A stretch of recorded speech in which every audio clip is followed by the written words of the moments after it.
Hello there guys, what is going on? SonOfChelsea back here again for my team selector ahead of the game against Wolves tomorrow in the Premier League at Stamford Bridge. Obviously, narrative-wise, you can probably tell by the Chelsea shirt I'm wearing, a certain return of Diego Costa is going to dominate proceedings. Hopefully not too much on the pitch. We want, Diego to get a nice warm reception, not do too much on the pitch, and everyone can leave home happy after a Chelsea win. But it's a big game for Chelsea because if we can win this, consecutive wins, 3 in the space of 7 days. I spoke about this after AC Milan. Momentum is starting to build. You can feel a sense of confidence and optimism growing around Stamford Bridge, which we haven't had a lot of this season, and hopefully that can continue to build because it's going to be a really testing period the next month. It really is. The amount of games we have and the challenges of rotation and being forced to rotate for Potter and also being able to maintain a level of consistency. That's always such a tricky thing to do as well when you've got suspension, you've got surprise injuries coming in as well, and players returning, and it's a challenge. It really is. But hopefully Chelsea can pick up where they left off against AC Milan because there was a lot of confidence in that performance, and I hope to see that at the Bridge tomorrow. Before we do get into the team, looking at Wolves, looking at my potential lineup, all of that good stuff, I want to ask you guys, if you haven't already, hit that subscribe button and the notification bell so you don't miss any of the uploads on the channel. Also, do me a favor, if you are enjoying the content on the channel, please give this video a like because it helps new people find it as well. But we have not beaten Wolves since the end of the 2019-20 season, the final day of that campaign. If you remember Project Restart after the first lockdown, that's a long time ago. I mean, I think Olivier Giroud was even scoring that day. The last game was disappointing, even though it probably was the most exciting out of recent Chelsea Wolves games. A lot of them are very low scoring. Some of them 0-0. I think the 2 before them were 0-0. So hopefully we don't get that tomorrow. And a win here for Chelsea would make it 3 consecutive wins in the Premier League for the first time since March this year. That was against Burnley, Norwich and Newcastle. So hopefully we can make that a reality. Let's take a look at Wolves. Bruno Lage was obviously sacked last weekend after the defeat to West Ham away. Things haven't been going well. They've only scored 3 goals this season. There has been a lot invested in that squad. There hasn't really been a sense of progression. I remember when Lage came in last season, it felt like he was trying to evolve the team a bit more. He was trying to get them maybe to play a little bit more expansively. They were creating good chances. Some of that maybe is down to fortune because I want to say at the start of this year, they really were competing and being close to sort of Arsenal, and I think they lost a couple of games to them in the space of a couple of weeks, and that really changed maybe the momentum of their season when it could have gone in a really positive direction. But we haven't seen much progression from him this year, and when you actually look at the form of Wolves tracking back to last season, it's understandable why Lage has lost his job. Obviously, we expect that George Mendes will have some hand in it because he has so much of an influence over that club. Steve Davis and James Collins are going to be caretaker, but it does look like Julian Lopetegui is being lined up as a possible replacement. He was sacked by Sevilla earlier in the week after their defeat to Borussia Dortmund. Ruben Neves, captain, is suspended for this game. Raul Jimenez is still out of injury, and Pedro Neto, who I believe came off injured last weekend, is also out. But of course, this game sees the return of one of Chelsea's greatest strikers, Diego Costa. You know my love for Diego. If you know this channel, if you're watching the channel from the very start, 2014, when I started this channel, that was the summer Diego arrived. And experiencing his seasons at Chelsea, he is one of my favourite Chelsea players. I think my second favourite behind Frank Lampard. That much of an impact, despite a short spell at Chelsea. And it's wonderful to see him return to the Premier League.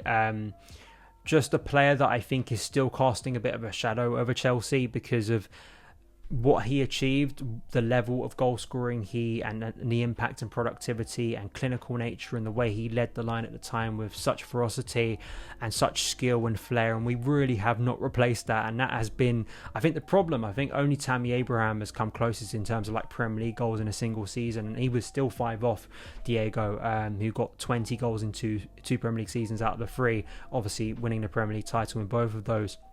So he's a different player now. He's been out to Brazil with Mineiro, won another title. He had not played this year until last weekend, and there was a lot of concern about his fitness. But he came off the bench, and to be honest, he should have scored. He had a free header that he probably should have got on target. It did not look like to me a player who had not played at all this year. He looked very much like a Diego that could have played at Chelsea, and I'm not joking there. I mean, I think he did have a positive impact on the game.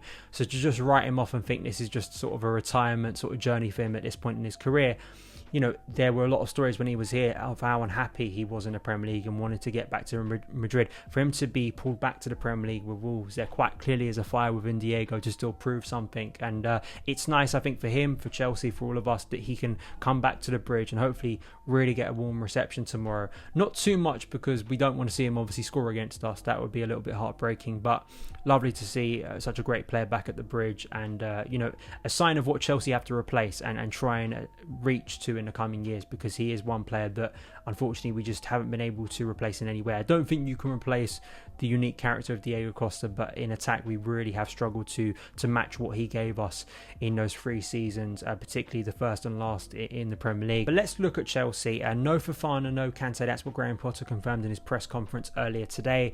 Fofana, as I said in Let's Talk Chelsea last night, seems 4 to 5 weeks. It's a blow, obviously. We want Fofana ready and in this team and getting used to life at Chelsea, but it could have been a lot worse. No Kante again. I spoke a lot about Kante in the last preview about his sort of injury worries and concerns over him and when he's going to return. I don't want to go over that again, but still waiting for him to return.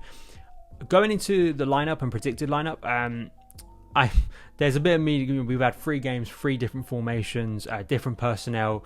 Would not be shocked at all if we see a change in personnel and formation tomorrow. I really wouldn't, but I just wonder with the control and the convincing nature of that performance and the way the players look so confident in attack for me. Will Potter change things that radically? I think when you come up against a team like Wolves and you do say start with a 3-4-3, there can be an accusation that maybe you add another attacking player. But we know with the wing backs, if they are good, if they are getting up the pitch, if they have the license to roam, which you know you saw with Reece James, and the opposing team really struggles to cope with that width and their movement, they add the extra attacker. So it's not just a case of 3-4-3 has to be negative, as we see it can be quite progressive. But I do think that that's going to be a challenge for Chelsea. If the game gets into a certain pattern, how do we break around that? How do we create opportunities, create a little bit of unpredictability? But I think we have seen with Potter so far, Chelsea are being varied in the way they attack. They'll go sometimes direct, trying to hit Pierre-Emerick Aubameyang. They will try and go out wide, which is kind of the classic way of Chelsea, particularly looking to use the rotations out wide with wing backs. So there are varied ways for Chelsea to go about this. As you can see on screen now, I've kind of stuck with a lot of the team that Graham Potter chose, of course, against AC Milan. The 3-4-3, the same back 3, only change, of course, Trevor Chalobah going in for Wesley Fofana, but he played a majority of that game. Silva, Koulibaly, Kepa, Arrizabalaga. I mean, I still think that I'd like to see Edouard Mendy come back in sooner rather than later, but you can't really say that Kepa's had any howlers. Maybe the confidence is there with Potter at the moment, so he's going to stick with him. Marc Cucurella, I think, may come back into this game, and I do wonder. Ben Chilwell, I think, was harshly criticised, as he usually is, for some reason. He had a hand in that third goal. I think there were nice moments, but he maybe was a little bit imprecise in his passing.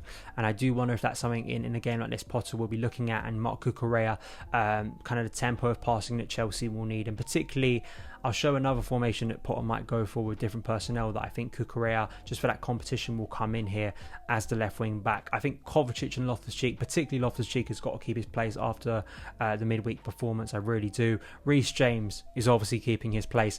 And then Mount, Sterling and Aubameyang as the front 3. I do want to slightly, alter this because you could see, say, Conor Gallagher play one of these roles. You take out maybe Mason Mount, you bring in Conor Gallagher. You take out maybe Mason Mount and you bring in Kai Havertz. There is absolutely a shout for that, to see some variation in that attack if Potter feels it's needed at this point, because you do want to see Conor Gallagher, particularly after that amazing strike, get some more minutes for Chelsea, and particularly in this game where you feel like Chelsea are going to be on the front foot. Is this a game maybe where Conor Gallagher can impact things, getting closer to the final third and maybe taking some more shots from distance on goal and seeing if he can replicate what he did at Selhurst Park? Another formation, as you can see here, is very similar to the one that Potter used in his first game. So you have Ruben kind of as the 6, and instead of Mateo Kovacic, you have Gallagher as an 8 alongside Mason Mount, Aubameyang and Sterling kind of playing as a front 2. You still have Cucurella as left wing back, Reece James at right wing back. I do wonder if we will see a bit more of this, a midfield trio, and I do think a midfield trio helps out players like Conor Gallagher. It helps out maybe players like Denis Zakaria, who maybe wants to get minutes as well, I'm sure, in this season. So I'd be intrigued to see that as well. And Kai Havertz, I just want to pick up this to see where Kai Havertz's position is if he was to start this game. I personally would like to see him on the right of attack, trying to cut in from that side where he's most favoured. I think that's where his best action comes from, and just seeing that consistently, maybe a little bit more attracted, where he's trying to link up play. He isn't seen as the focal point, and when you've got Pierre-Emerick Aubameyang, as we've seen already, who only needs a few touches to score, I think it really takes the burden off of a lot of players, and you'd like to think that the confidence will start to grow in this attack. I think Potter alluded to it today. He was asked about Aubameyang doing well so far, and if the team's playing well, it helps the striker. And I think it's the same if a striker's putting away those chances. You'd like to think kind of the stress on other players, as I think there has been in the past, to get that productivity from so many areas will hopefully lessen. And you may see a player like Kai Havertz and Mason Mount and others come in to play a little bit more and show a little bit more confidence in the final third. I'd be intrigued because I don't think Kai was terrible against Crystal Palace. I really don't. I think he showed some nice moments, and maybe he'll come into the game here. Let me know your lineups in the comments below. I'd be really intrigued. I think he's just going to stick with what worked against AC Milan. But listen, it's early days with Graham Potter, and we know he likes to surprise people with the way the team is set up. But those are my thoughts on the game. Let me know yours in the comments below. Give this video a like if you're excited about Diego returning to Stamford Bridge. Subscribe, hit the notification bell. Follow me on Twitter @SonOfChelsea, and I'll see you again very soon. All the best.